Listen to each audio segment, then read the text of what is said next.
Today, we're doing something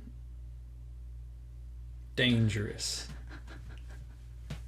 There's a lot of people who have been saying, I don't know, I've just been getting the aura around this video from what people have been saying. Like, there was one time where someone was like, watch this video, and then the person under them commented, no, they shouldn't, they're not ready. They're not ready. And like, did you want us to watch it faster? Because you made us watch it faster. Like,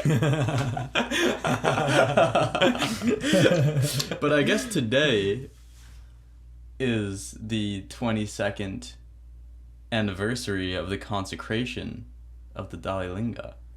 So we thought, it's time, folks. I haven't been I just more got anticipating like another video that. in a while. Yeah. I don't know. Let's drop those expectations. How about that? Shoot. All right, we've gone on too long. Begin.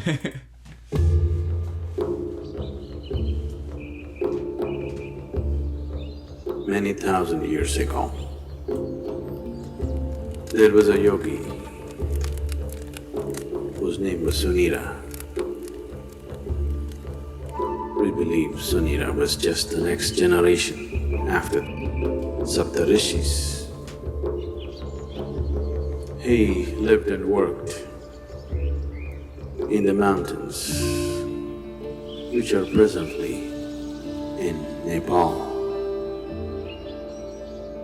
And he took on an impossible project.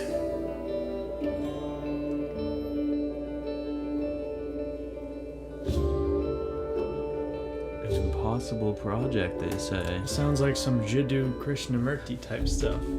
Sunira Whoa. saw Same that background. Yeah. human consciousness could be evolved if you produce a perfect human being. Oh. So we are talking about this. Do we think it's the same story?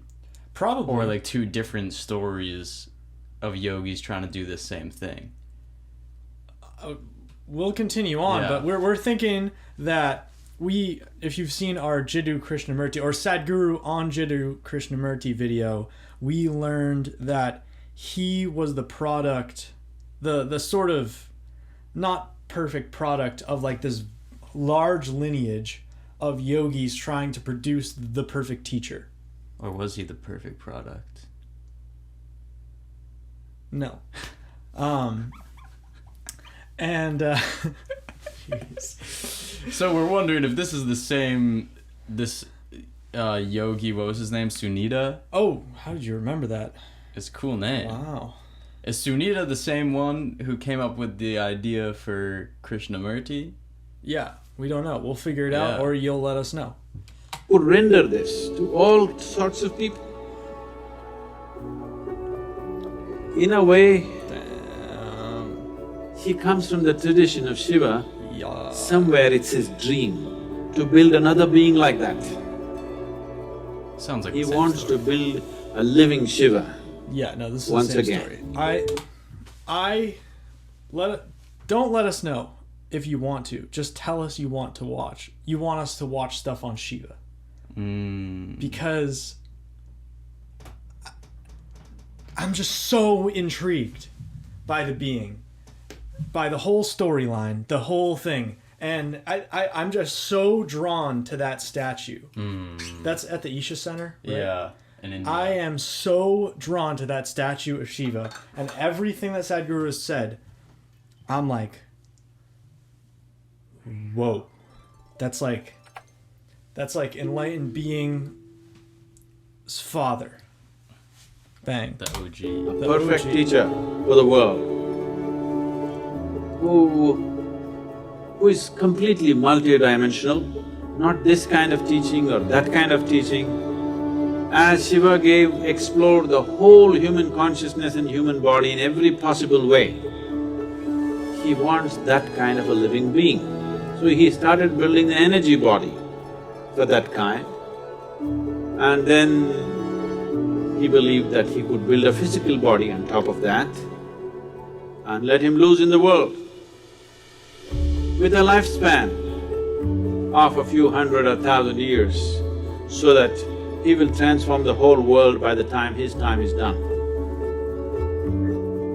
So he started working on this project. And of course he died unfulfilled. That's tough. So here and there, down these 40,000 years, many ambitious yogis picked up the same project that… Did he just say 40,000 years? Because humans were… It's like debated how long ago humans became human. And that's right in the zone of debate. 40,000 years. 40,000 years, yeah. Whoa. So… What if the first humans were yogis? Just… Where is Sadhguru getting his information from? Yeah. I always wonder this. Is it books? Is it word of mouth? Is it the connection, The universe. the unification that he's felt has opened him to this knowledge? Because, I mean, obviously he's just a treasure trove, but with everything. He'll just say these like very specific things. I just watched a video on how Buddha spent his last day. Who has that information? Sadhguru. And yeah, it's crazy. It's like, because you just, I don't know, you just take his word for it because you don't know where he's getting the information, but there's something about it. There's something about it where I don't even think it's the conviction with which he says it. I think it's the way he says it, because he says things in a way that makes me feel as though he has nothing to prove. There's no desire behind him saying this, which means why would he just make this up? You know what I mean? Like saying it in a way where there's nothing to gain from him saying it. He's just saying it because it's knowledge that he has. It does seem that way. It's just a feeling of like this sort of trust, I guess. I don't know. How do you feel about that? Do you ever question where he's getting into his information? Does that feel weird It's to like you? Wikipedia. Like, Wikipedia. Oh man, he's just like he's like a fiction writer. Yeah. He's a fiction writer, and he's just like recites Just really good at having a story. Yeah. Wow. Yeah, that's interesting. Sunira had left and tried to reconstruct this energy body of a perfect teacher who can transform human consciousness.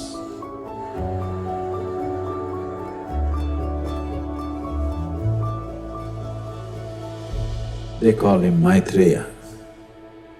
Maitreya means a friend, a true friend to the humanity, to come and change humanity, the world teacher.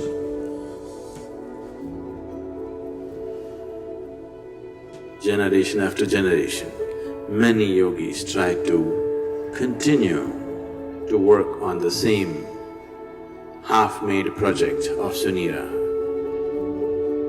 It's always been in the yogic lore, but in the last century, it came to the surface. It came to social knowledge because the Theosophists worked on it. It is the same then. Yeah. Annie Besant, Leadbeater, and Madam whatever her name, I can never pronounce. Blavatsky. All three of them took this project up. They said, we are going to make it. They amassed a vast amount of occult knowledge, probably for the first time in the last few hundred years. Sometimes Sometimes Sadhguru talks like he just took a hit of some sort of real hard drug, and it's awesome. He's just Those like long pauses. he's just like and he he's just like he's like whoa, that's hitting me now. Good. It's true. I love it because he the cool thing is he doesn't always talk like that. There's just certain times where you hear him and you're like, this man is blazed right now, and you know he didn't take nothing. And definitely for the first time, not in a traditional way but in a modern way, they took up this project.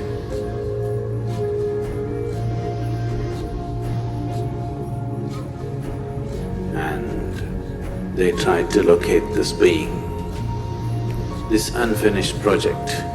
They want to take it up and complete it. Some work was done. They had the knowledge, but they did not have the capability. They acquired much information, but they could not acquire the necessary means to do anything like that.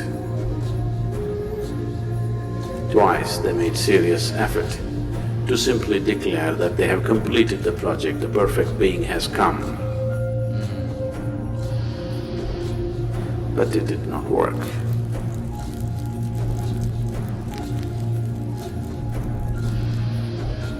Another parallel line was also being drawn for the last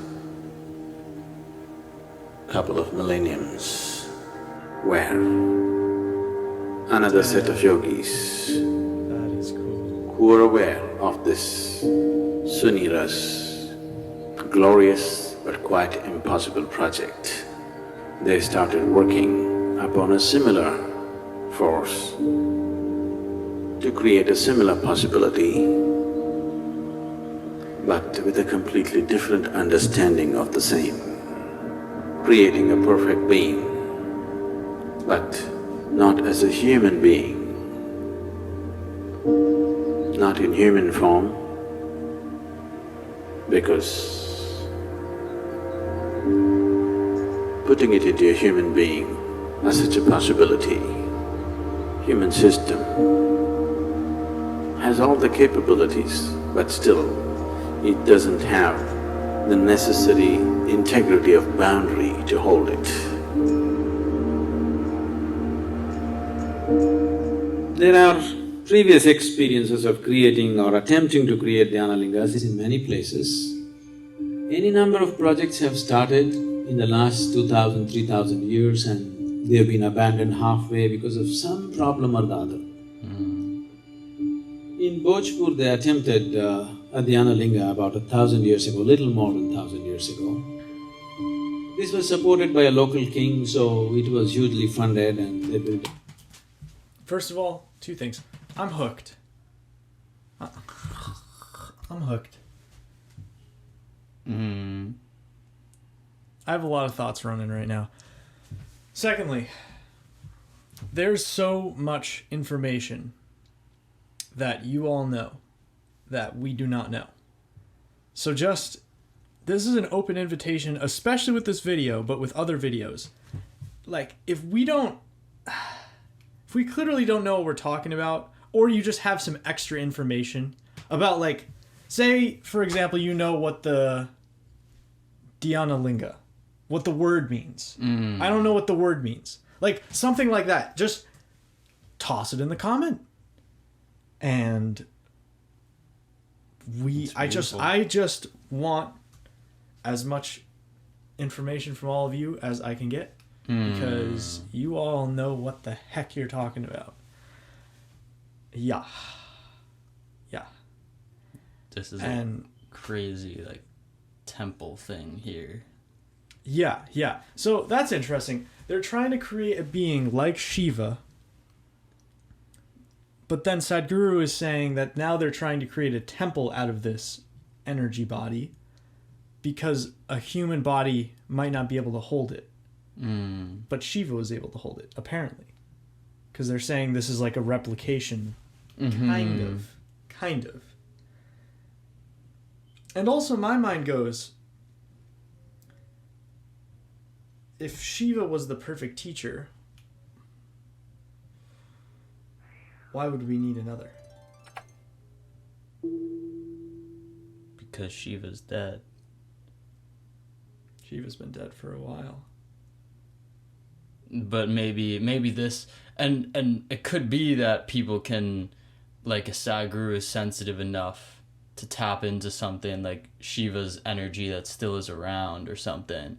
But it might be that you first need to get to that point, that sensitivity or something. And that's why, why are you saying, are you suggesting that maybe if there was a perfect teacher, everyone would have already been taught, or that the perfect teacher still exists around us? Yeah, no, I'm saying more so if the perfect teacher existed, and then, like, what's the point of creating a perfect teacher if in a certain amount of time you're just gonna need another perfect teacher and another perfect, and people will just like fall out. I don't know. It's kind of a dumb question. Before we unpause, I'm gonna flip the stuff. Mitch and I are roasting some vegetables right now, so he's gonna go flip them over. It's a crazy life.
That's gonna be some good food. Nice. The magnificent temple which is half done, and the rest of the plans they drew it on the stone, because there were no drawing boards. They flattened up a rock and they made an elaborate plan of the temple in all detail, the architectural thing on the stone. They had a grand plan, a beautiful setting and everything. But half completed, it stopped because of certain things. The lingam itself, they worked on it for more than 3 years. They had 14 people working on it, one yogi who started this whole process. But this yogi worked for over 2 years and produced these 14 people, 7 men and 7 women, of enormous or extraordinary accomplishment, and they started working. They created this lingam almost 95% done. But at that time an invasion happened.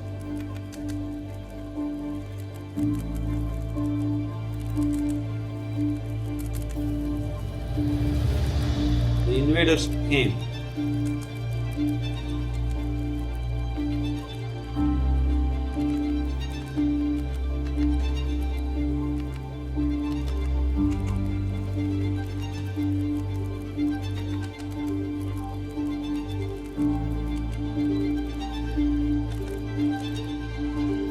Found these people in certain states which whatever looked freakish for them, and they attacked.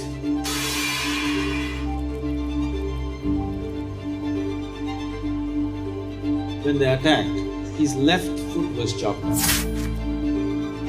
Because of this damage in the body, he could not continue. So he decided that they will merge themselves into the lingam and complete the work.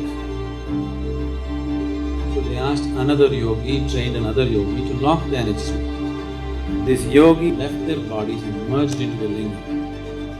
But the other yogi who was supposed to do this was so overwhelmed by this situation that he could not lock it. Because they did not lock it in time, the lingam just cracked up. Even now you can see it's a straight crack in the lingam. About 3 to 4 inches is just opened up. Now they patched it up with lime. The archaeological department has patched it up with lime, but it just cracked.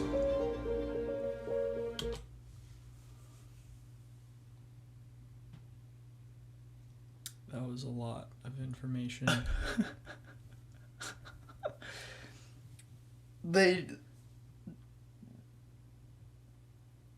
First of all, Yes. the fact that you can choose to leave your body, Yeah. something that's something. That's a little something. Second of all, that you choose to leave your body in attempts to create the greatest teacher. That's something that I'm kind of left with in this, is that it's pretty incredible that there have been people who have taken this as an endeavor, cared about the world and humanity so much, so deeply, that you just lose yourself in that surface. Literally. Yeah. Wow. Yeah. And then the fact that it just cracked because they couldn't close it, like an energetic seal or something. That is... This is us this whole episode. Yeah. Wow. I can barely see them. What? That's what I always think about when it's like clearly high stuff that we just Oh, yeah. don't even... What could we say about this? Cool. Wow. Like, we don't know what the hell this is all about in reality because we've never experienced it. So all we can do is hear Sadhguru talk, look at the visuals, and look up and go, what are they doing out there? All right. Onward. Building such structures has been the want of many yogis, because creating tools for enlightenment, not just as teachings, not just as practices that one can do, but living tools that people can walk through, living tools by which people can be impacted towards that process, has always been the great desire of the yogis. You hear that? Not teachings, not practices or methods, something else.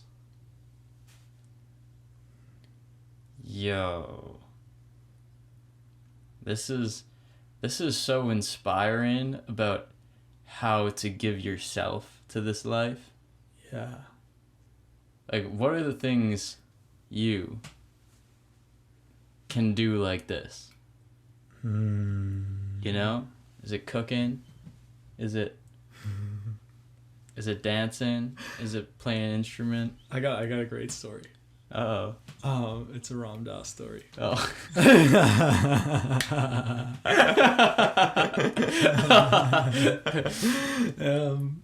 Because it can seem like sometimes one-dimensional, the path to whatever enlightenment. And Ram Dass tells this story, and this got me good. He said he was giving a lecture, and there was this woman sitting right in front of him. And she was like this character, like crazy hat, crazy getup. She was like an older woman, and she just looked so far out. Yeah. And he was like, and she was just nodding and laughing vigorously at everything I said. And he was like, what the heck? And he was like, so then I went up to her afterwards, and he was like, and I went, how the heck do you know all this stuff? Like, you were just nodding and laughing at everything I said. And he says that she leans forward and she like whispers excitedly, I do crochet.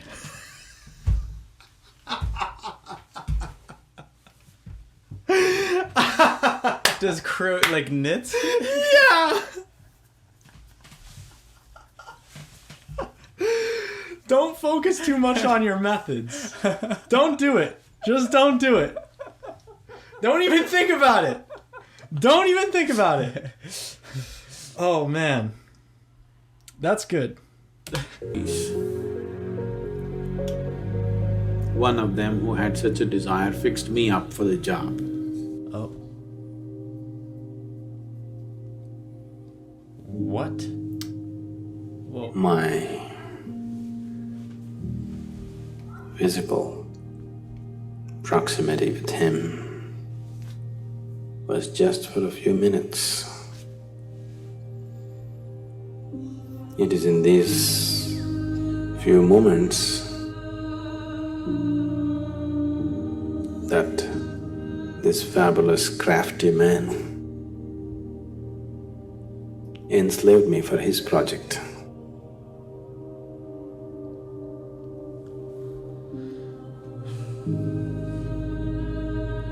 Everything that I did was around it because it was my Guru's dream, and it was his vision that the Dhyanalinga has to be established. Sadhguru had a guru?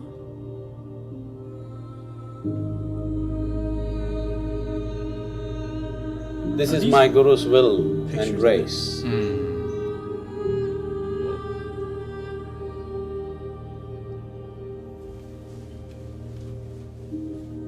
think I must tell you something about the madness from where I come.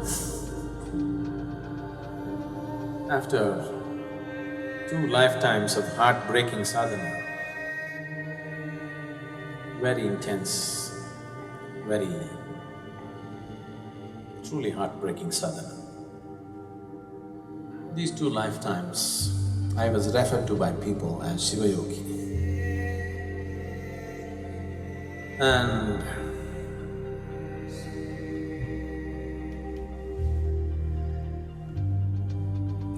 when it was needed, when my Guru appeared,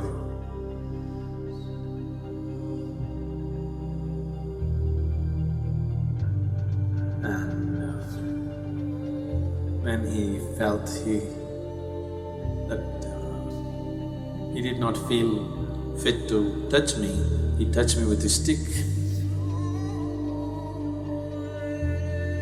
And everything that needs to be realized was realized.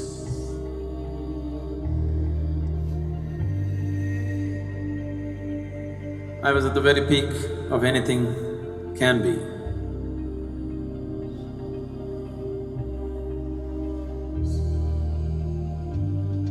So, that being was referred to as Shiva Yogi, trying to fulfill the mission that was put into him. Didn't work, came back again.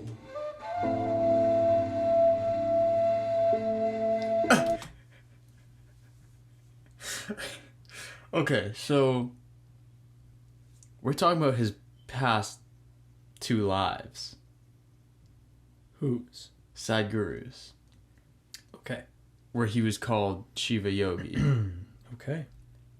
And then how I understand what he just very casually goes, that, so it seems like it's that Shiva Yogi who had the stick, Yeah. and was given everything that he needed to then start this project. Mm-hmm. But then he just very casually says, he tried, didn't work, came back.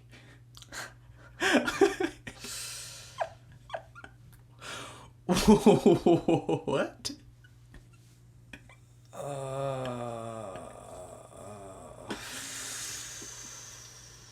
I'm intrigued.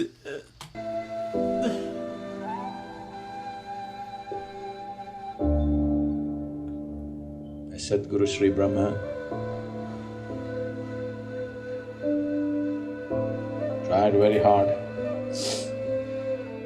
almost successful, but couldn't fix the goodwill in the society because the intensity of who he is could not be understood in the social circumstances.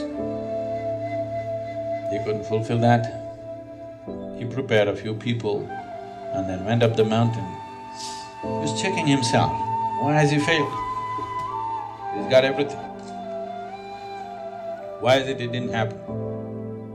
He knew it's not that he lacks the competence, it's just that he did not garner the social support that was needed. So he went up the mountain for the last time.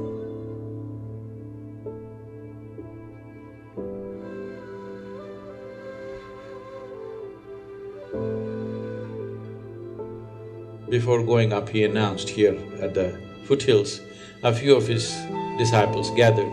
They said, "What now?" He said, "Even Tirpi Varwan, that means this one will be back again." And he went up the mountain for the last time.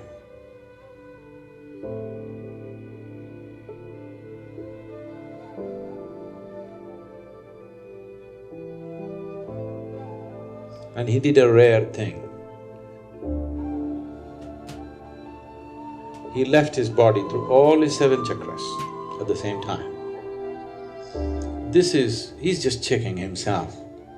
He knows it's not so, but still the first blame should be on you when something doesn't work. So he's checking in case I'm not good or I'm not good enough. So he left his body through all his 7 chakras.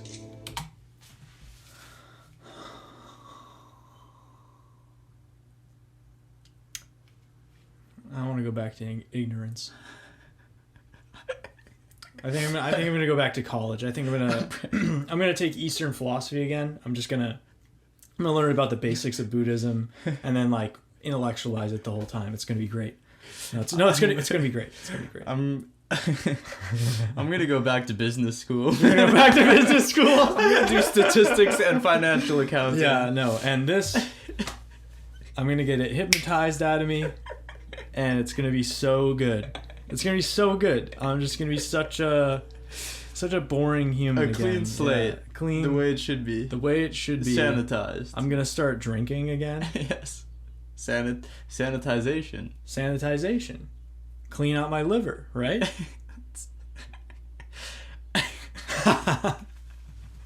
Because what else are we gonna say about this? Huh? You got anything to say? Because we don't have anything to say about it. We're just like trying to keep this going on like we know what's going on, but we don't know what's going on. We don't know what's going on. The fact that he's like, yeah, so I first needed to check, or I past Sadhguru. How do you like refer to past life you? Because he keeps switching from like me to he. I'm sure that's difficult.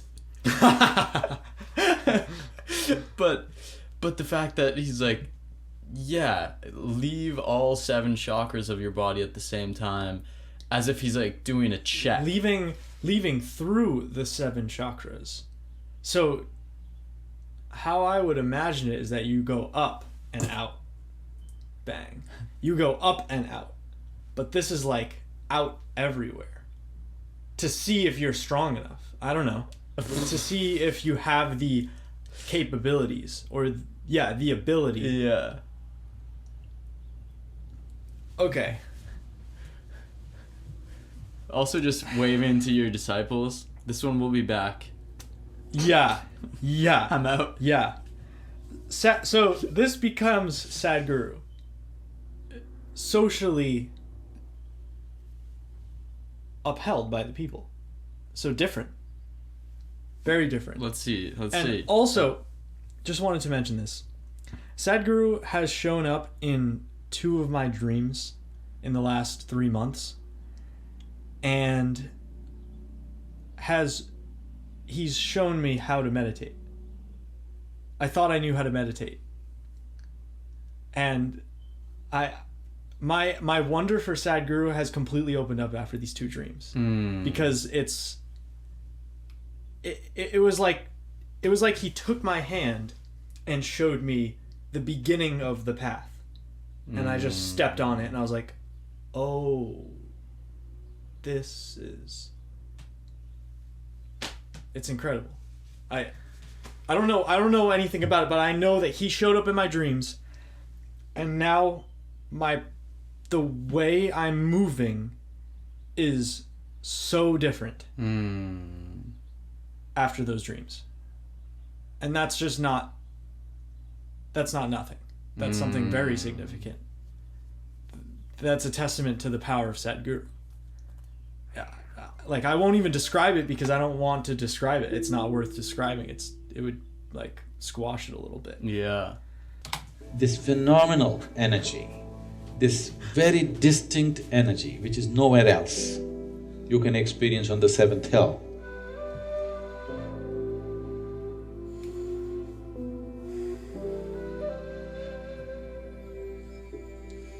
It's very, very different from anything that you would find anywhere. It's distinctly different. So with that done, he knew what is the problem is you didn't handle the circumstance properly. Had all the tools.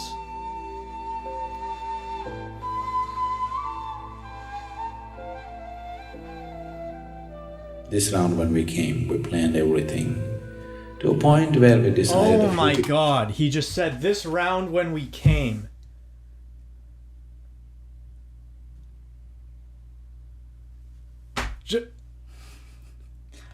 Just try to like hold that for a second in your hands. This time when we huh? What? Just the same gang, just moving throughout Same these gang. different generations. Like, all right, guys, next time. Next time. We Rally the troops.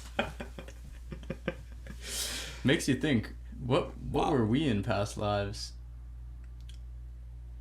monkey. Tortoise. Sea creature. Or tortoise, sure. Sea turtle. Something like that. We were just 2 animals. Yeah. Look how far we've made it. People that I need, where they are born, in which room, how. Everything was planned. It went accordingly.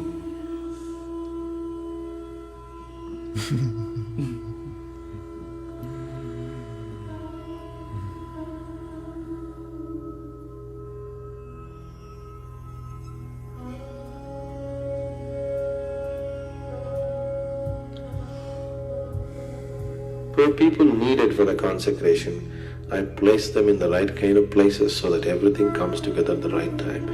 In spite of that, took it 18 years of preparation in this life to put it together, to put the people together, to remind them of their past, to get them there. No, this is too fairy tale-ish for you, but this is something that's a living reality for us. See, it's true. It feels like if I was, like, even where I'm at now, it's probably more fairy tale-ish than, say, 3 months from now, me. Yeah. Because 3 months ago, this is big fairy tale. Yeah. And it's so funny. It's like he's saying it, but he's like, yeah, you're just not even like on the same book. And the way he's just like, but it's a reality to us. Yeah. It's like, Yeah. What? It's the, I feel like it's all based in the knowing. It's like you get the knowing and it just shows you the way, and you are called beyond calling to do something. And it's just, you just do it. And that is, look at this whole story. That's what this is. So where does that come from? Because it doesn't end with the yogis. It doesn't. It's not like the yogis just came up with that. They were called to do it. It gets me to like the whole idea of the universe, like figuring out ways to, I don't know, it's like it's trying to make, I've almost been thinking about humans recently as like a, because humans were just created by nature, Right. so whatever this force is that created us, there's some, I don't know if you could even call it a reason or a purpose, Yeah. but like it's as if we are a tool Yeah. for the universe to do something. And then it makes me think like Maybe. that these missions almost are like part of whatever the universe is doing. It's just so, Stay tuned and we'll all find out. if not this life, we'll catch your next one.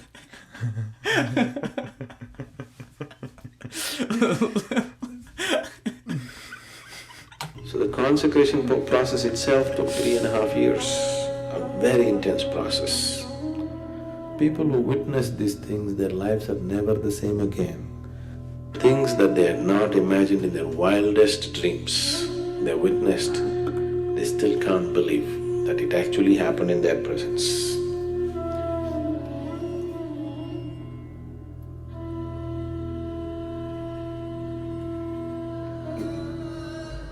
Yogi Sunira, he worked through his lifetime, and towards the end of his life, when this dream of creating a perfect being remained unfulfilled, Yogi Sunira made a prophecy that long time from now, long time from now, this work that I have started will find fulfillment and reverberate, not here, but in the green hills of the south. Our hills are green. We are in the south. So whatever Sunira's prophecy has come true, but not the way he thought it would.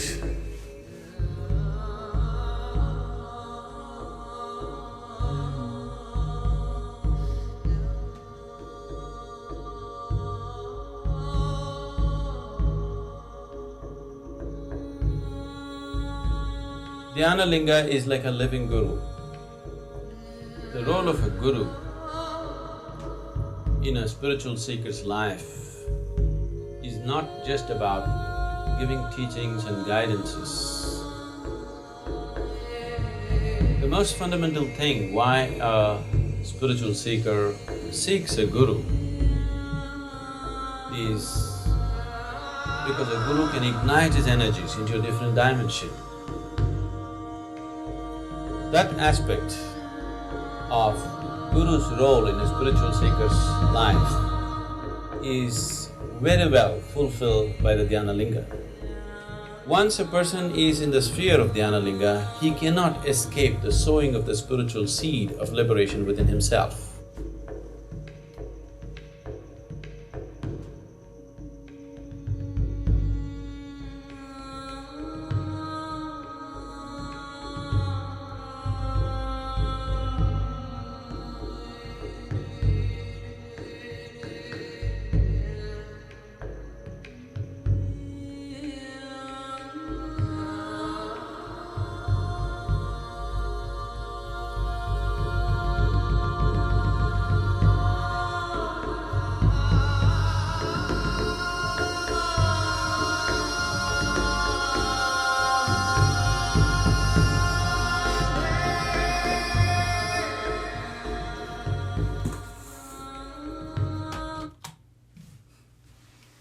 Come bask in the glory of the divine.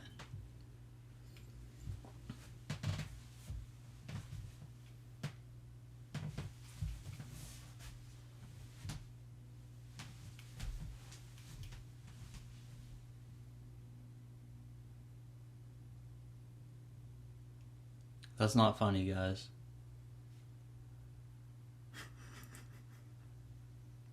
Stop laughing. That wasn't funny. Holy shit.